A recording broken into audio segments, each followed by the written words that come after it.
See this. Hey, so I'm just training somebody today on something that I kind of invented that isn't part of Sunrise or ABM, but it really is underneath the hood. It's just like not consciously there, and it's not spoken, so I'm actually going to speak directly to it.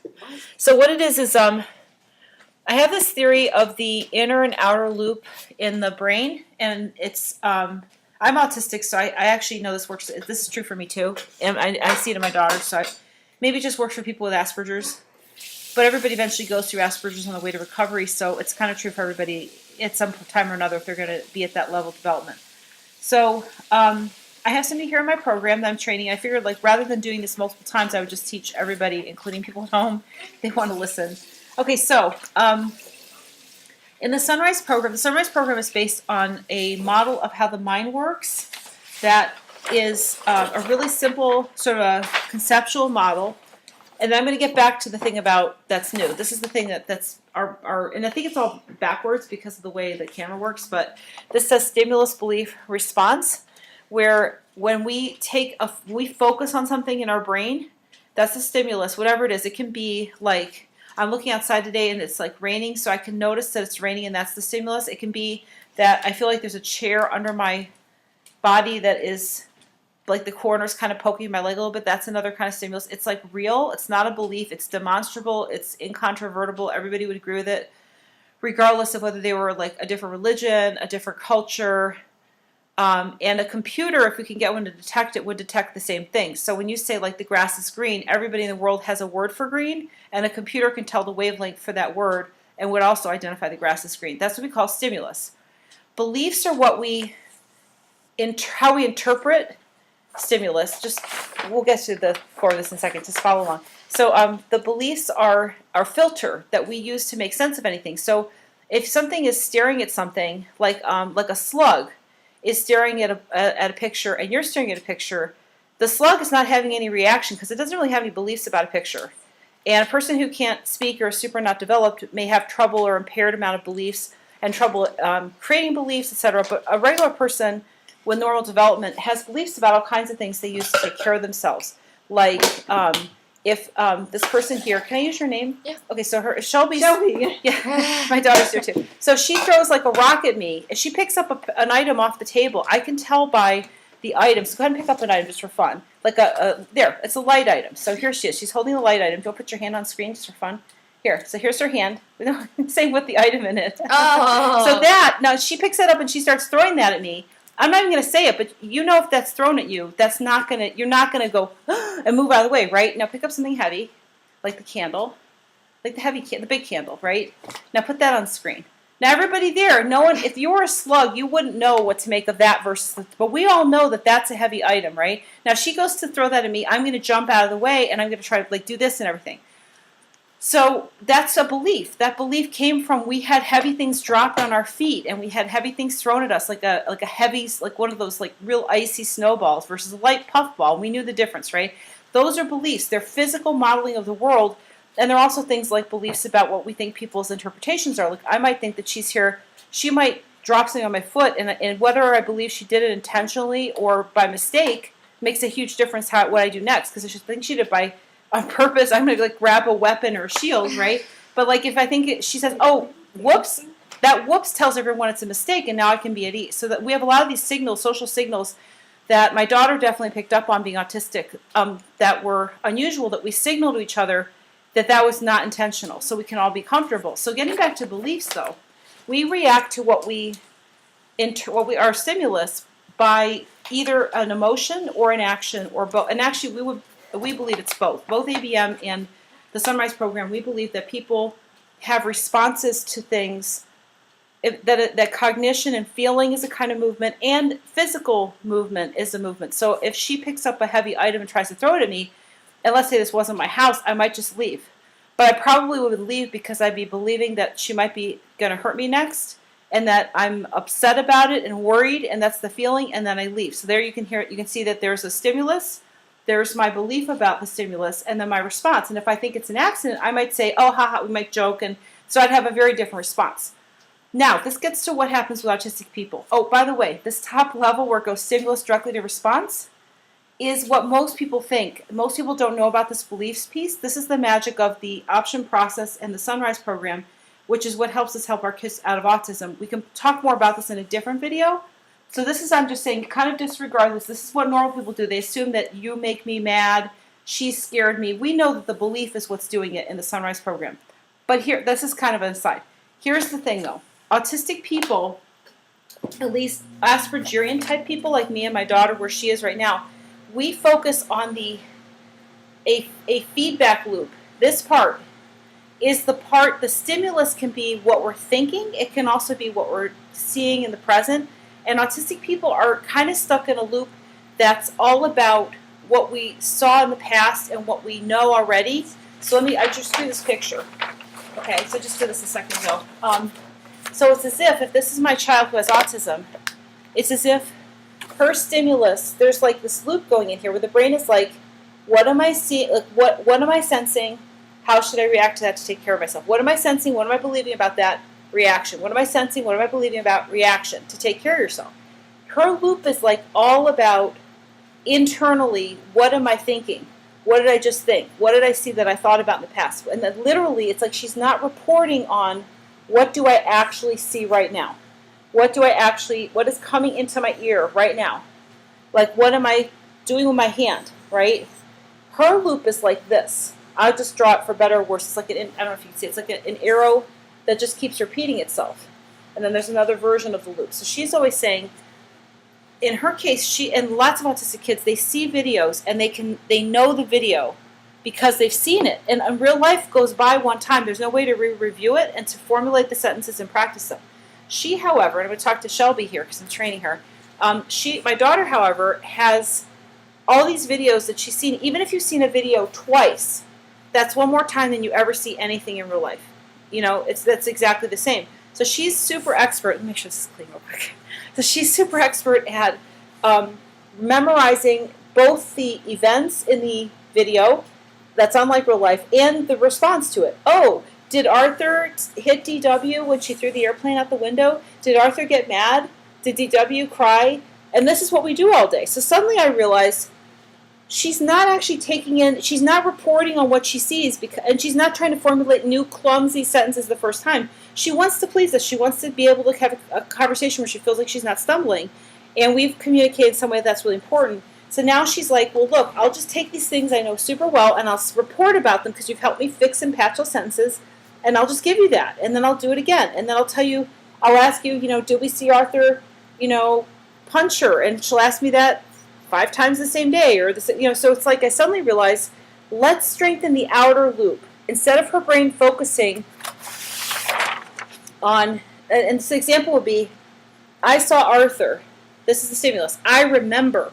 She's pulling from her memory banks. Arthur's not on while we're having this conversation.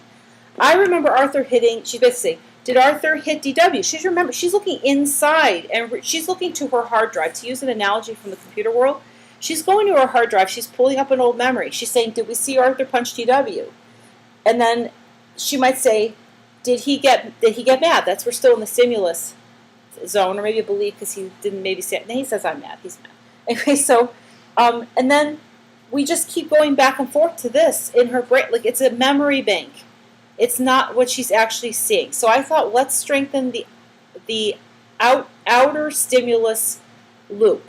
Let's strengthen her brain focusing on, like, let's say I'm having a conversation with Shelby. Hey, Shelby, remember we saw Arthur get mad at DW? And let's say I'm being Anna. And then suddenly she picks up the candle and drops it on her foot and goes, ow, right? I mean, my daughter, like, it would take something like that for her to even mention something again in real life. So we need to just get good at her even just mentioning things. And another big deal was, I remember at one point just saying, I forget what triggered this, but I was saying, just say what's in front of you. What do you see here in the bathroom? She's sitting in the bathroom one time. And I was like, I think I was getting ready to take a shower. And she was like, just name something. What do you see? She was like, couldn't say anything. And then one time we were sitting at the kitchen table, just like you here, and I was saying, well, just say what's on the table. And she just was like, couldn't say. I was like, what do you see? She couldn't say anything. She didn't know how to do that. She didn't know how to report things she's used to just looking in the memory banks instead of looking with her eyes and looking at her short-term memory. And what we learned from the Sunrise program is that what you focus on grows. So if we want more of a certain thing, it's not like you can't do it to too great of an extent if it's new, which is what you learn in the ABM program. Because if she learns it for the first time, does it for the first time, you don't want to just like try to be in a groove and try to drill it because that will ruin it. So I'm not telling you to drill it and do it a lot. Just start focusing on it and bring it up and do it a little and then drop it. That's ABM, remodeling the Sunrise program a little bit. So what we do is now I started this new thing just called "What Do You See?" And I would just sit her down. I'd be like, "So Anna, write down everything you see on the kitchen table." And I mean, literally, she couldn't do it. So I was like saying, "Well, what do you?" She'd be just staring, and I say, "What are you looking at?" She'd go like, "The forks." I'd be like, "Oh, well, write the forks." Just write the forks, and then I attach, by the way, things that she wants. That this is a non-social goal at core. It's not really like about talking to me, sharing your feelings, caring what I say or do. It's like a cognitive skill. So I was going to offer her, which is a way of blending in a way, behavioral therapy, something that she actually really wants, which in this case is that she wants to buy like dolls and stuff. So I'll be like, oh, so if you can write down like 20 things you see on the table, I'll give you $5, and that means she can buy like a little figure. And so she's motivated. It's not about celebrating. It's like she really wants it. I mean, so even if I don't celebrate, she's going to want it. Getting back to what I was saying, I would just say, again, I had to prompt her for a while. I'd be like, okay, so are we all start doing what do you hear? So, for example, I don't know if you can hear this, but the heat is on. By the way, let me turn that off to make the sound better. There. So it'll go off in a second. Do you hear? It's just stopped. So I would say, like, what do you hear? And we started a little column for what do you hear, and so then I would just say here colon and the thing, and then we go back to what do you see. And it took a while, but we're slowly getting more focused on just what she sees. And so just a minute ago, right before I decided to do this recording, Shelby said something, and Mr. Ice to Shelby about the team meeting not being able to be on Monday, and Shelby was saying she couldn't make Tuesdays and Thursdays, and then Anna actually just said it.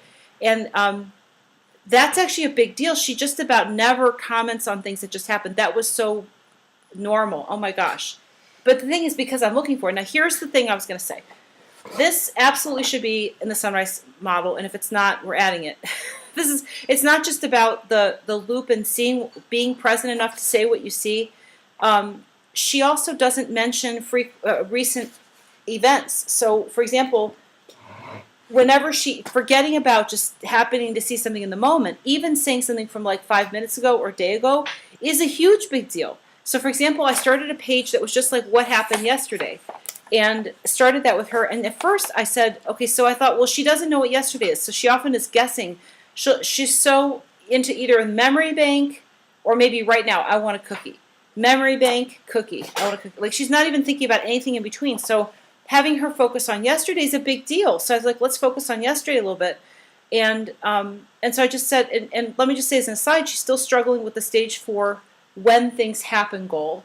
So what happens is, like, she'll say, do you remember how we were at Walmart yesterday? And I'll be like, we weren't at Walmart yesterday. And she'll be like, oh, last week? I was like, well, no. And she was like, a long time ago? This morning? And she literally has no sense of time, even though she's been in an elaborate way remembering that certain things are kind of like yesterday or close to. So she's really struggling with that. So I thought it would really help her if we every day did what happened yesterday. Because then every day she's going to get good at that amount of, like, I remember yesterday means exactly yesterday. And I'll make sure that when we do that list, I'm going to do that list because I know, unless you were for example, Shelby, if you were here yesterday, which you were, weren't you? Yeah. You could do a little, why don't you work on that yesterday list too? So remember, I've told you guys at home that I started these notebooks of curriculum. This one says, say what you see right now. I don't know if you see that. Say what you see right now. So we're writing these things like shoes in the kitchen. It's got like Blue Jay picture, pencil sharpener, knives, dirty dishes. And so, for example, this is doing and did today. I started working on this one. Like, what did I do today? There's here, what happened yesterday? And the thing is, I started this right after I've been doing this for 5 or 10 minutes with, like, Serafina. And I was like, I know from ABM, you're not supposed to just drill things, and it just ruins it. It ruins because it's something new, it's exciting, she feels good about it. If you just were going to drill it, like, hey, let's do another half hour of this, it would just, like, turn her off. It's not what you want to do. So we're going to do this maybe like today. you could start with this today, and then put the date, what yesterday was, and make sure it's clear, and we draw a line, and then not for you, because I might add to it, Okay. but then like the next day, if we wake up the next day and I'm the first person in the morning, I'm going to draw the line, because I'm like, okay, but there is no more yesterday to add to that one. Yesterday's now here, and it's a rolling thing. Anyway, so when we talked about yesterday, at first I was like, what happened yesterday? First you start saying the thing about the ponies and the video. Did this such and such happen in The Simpsons? This did Homer, punch Smithers in this episode of The Simpsons, which they're fighting. And she asked about the ponies, and I just started saying, we're not going to talk about ponies today. I feel like this is something, I don't know if, I think Anat would do something like this. I just said, no, we're not talking about any cartoons. She's like, did we buy this kid character? And I realized talking about buying the character and watching the videos are all connected to the video. So it's really like those are the things that she practices all the time. The closest real thing she does to just remembering a video is buying the toys that are in the characters in the video. But it's still like a giant loop. We're doing it every day, celebrating her, talking about the same things. And I was like, okay, we need to pull back from that. So let's say, I just said, just no, every time she talks about ponies, I let her do it for a little bit. And I like, Anna, we're not going to talk about ponies today. We're not going to talk about any cartoons. Just talk about The Simpsons. No, not about the cartoons. No cartoons. Which is all of a sudden now, like because she's really comfortable with me because I'm really great with the Sunrise program and I'm really easy about it. She was starting to talk about other stuff with me. It was amazing. But at a certain point, I was like, we're not asking her explicitly. We want to ask for what we want. That's not in the Sunrise program developmental model. We absolutely want things to be like new, the new incoming data. Why are we talking? Like if she took the amount of effort she spends on remembering and telling me about cartoons that have been written 20 years ago, she's seen 20 times, 50 times.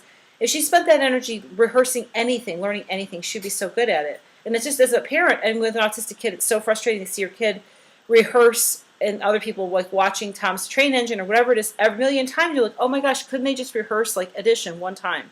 Or like what somebody did, the neighbor did, or what they think about living in an apartment. Okay, so this is maybe the path. So we have like a couple things that emphasize, we have like maybe we have a cartoon-free period. If she wants to, I wouldn't overdo like, okay, we can't talk about it all day because that's going to be exhausting for her. And then, she needs to do a little bit of transitioning. So like, and I'm not saying she should dig for memory banks sometimes, but we're just kind of providing more of an opportunity. If she wants to talk about cartoons, you did something great earlier, which is talking about how bringing it to real life, which I've told people to do things outside the context, to connect the context. So she talks about, did Smithers punch Homer? I could say, well, remember, actually, when I was in the kindergarten, I once hit this kid with that we were in a carpool, and there was some kind of a thing, like a bench or little thing, and it was light, it was plastic, but I think I threw something at this kid. So it's like, I was like, okay, so, and it was literally kindergarten, so I'm sorry, but I didn't mean to do it. If you're out there listening, whoever this was, I'm sorry I hit you with this thing. But it wasn't that hard or heavy. But the point is I hit this person with something. So I can say, oh, I hit somebody with something when I was a kid. And I wish I hadn't done it because in the video, he's hitting Homer with like heavy things like the safe door and things like that. And you can bring it to real life like you did. You said, I'm not like that. I like broccoli. It was the thing about, does Bart say I don't like broccoli? And she often says things in a funny, questioning way, which is why you keep hearing me say that, by the way. But anyway, so you were like saying, well, I'm not like that. I like broccoli. Or I am like that. You could say, and I hate broccoli too. It doesn't matter what you say. The point is you're bringing it outside of just inwardly referential discussion of the cartoon. Yeah. A lot of people will just get into talking about the cartoon. Well, and he said that to them, and Marge and Lisa, and they're into the cartoon like this, and all they're doing is retelling the cartoon. That's not what we want. We want you to break out of that context. I call it being outwardly referential, even if it's comparing two cartoons. I remember the day I realized there was a character named. There's a character with the same name in Magic School Bus, Ralphie and Simpsons. It's like, oh, there's Ralphie in this other cartoon. Like just connecting the two cartoons breaks out of like the shell of I'm in this little I'm just remembering this one thing. So as long as you just try to connect it to new things, or you can ask questions about it, like, well, why do you think he hit? Like she keeps mentioning somebody. Well, let's take with the hitting thing. Let's say, why do you think he hit Smithers? Why do you think Smithers bothered to hit him back? Why are they fighting over this job? Why don't they just get a different job? Why don't they go to a different company? Why don't they make their own company? You can ask all kinds of questions, and so there's a lot you can do with it outside of just connecting dots like that. It's simply, you can ask questions. You can say, look, what could he have done differently? Or maybe, Like, there's a way to make it new. I'm not saying that remains. I've been training people, and there's old videos about this for years doing this, to try to make it interesting and change what you say about it, so you're not just repeating yourself, too. But this is new. Like, this is new to try to, like, bring in something from the, what I call the outer loop. So instead of saying, let's say that this happens again. Well, first of all, we are going to, in an organized way, do like these things. So we do this for 5 minutes, 10 minutes. Like, Anna got a little tired. We were doing one on, well, here's one that's about, like, Anna's preferences, for example. Like, she did, let's say there's 4 things. Like, Anna likes this, put butter on things instead of olive oil, or something. I'm just making this up. But I know things. Anna likes to, I don't know what. She likes romaine lettuce, and I like the red leaf lettuce, so whatever. She has that here. But, like, that might be all she can handle, and that's okay. We can drop it and come back to it. It's our job to come back to it. But in regular conversation, just try to mix it up, but then be aware and celebrate and highlight when she does something new. And that's why I was, this whole video is really, it incorporates why I'm doing it and everything, but it's really important. It's like a new, really important element to the Sunrise developmental model, or whatever it is I'm creating that's separate from it, or in addition grew on top of it, which is, again, let me just repeat it, is the emphasis and the actual requesting. Like, you ask for what you want. We believe that in Sunrise program. Requesting, celebrating what you get. So when she suddenly talks about something that just happened and it's like real, and that's like to highlight it, to notice it, react to it, to focus on it by doing some things that are current, will make it grow. And that's what we really want, is like a normal person has a nice mixture of, like, this just happened, oh, and then yesterday something else happened, but they don't tell you the same thing over and over. You don't come in every day and tell me, what's something that happened in your past? When you're, do you have like a brother or sister? I do. I have a sister. What's something they did with you to you? It doesn't matter. They went to lunch with you. I don't know. Did they ever kick you? I mean, just name one thing. My sister hit me in the face with a softball once. Okay, she hit you in the face with a softball once, right? Oh, and I got hit I remember getting hit with a basketball when I used to play basketball. I remember this. You never forget when you've been hit in the face with basketball by accident, like without your hands there. So it brings that back. All right, so let's say that, right? Oh, and that's a perfect example. How often have you ever told anyone about that? Not very often. I don't think I've ever told anyone about it. And maybe once I told my husband or somebody that I got hit in the face with basketball. So it's like you don't come in here every morning and tell me about the sister who hit you. And if you did, you'd be a special needs person. It's because, like, you're not telling me what else happened. If you came in this morning and said, I had trouble getting in, I kept buzzing and you didn't pick up the phone, that's true. And I would be like, okay, that's like what regular people do. Anyway, so I guess we're going to stop here. I want to point people to other things that it occurred to me. That there are a lot of things you can do with this. What I did is just the beginning. I haven't even mentioned all the things we did. Another example of how you can splinter off is, like, I have a page now where I'm going to have describing things and have her write, like, 5 things about things. It's actually in here. I'm showing you this. But, for example, like, if you say, just what are 5 things about this, right? It's, it's cylindrical, it's black, you write with it, it's smooth, it's got a clip, it's light, it says Office Max, etc. I mean, like, you can write 5 things about anything, right? It's stretchy, it's purple, it's got words on it, it's thin, it's, flexible, it vibrates, whatever. You can write 5 things about anything, right? As a person's doing that, they're focusing on the outward loop, right? And the present. You can't describe this by digging into your memory bank. I mean, if you did, you're really looking, you're going to get it, like, it's not going to match the reality, right? So they're all this is just the tip of the iceberg, and lots of things you can do with it. So more to come, but I just want to be able to record that and just be like, you heard it here first. The inward loop versus the outward loop, and we're going to focus on the outer sensory loop.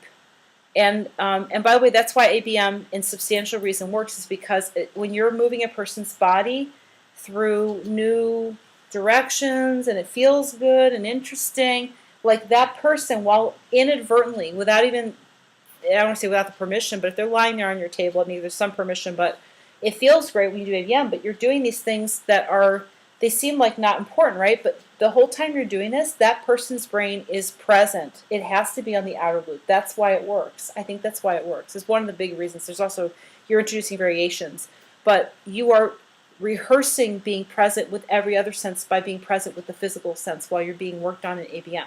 So, it's so exciting. This works. This is going to be, we'll report on how this works in a few weeks, but if it does work, it's going to be crazy astounding. Okay, anyway, thanks. Thank you, Shelby. That was our training for this morning. This is our little feedback training session. So you see, it's almost 30 minutes. That's what it takes to train people. It's almost always 30 minutes. And I'll be back with you guys later. Thanks. Good luck.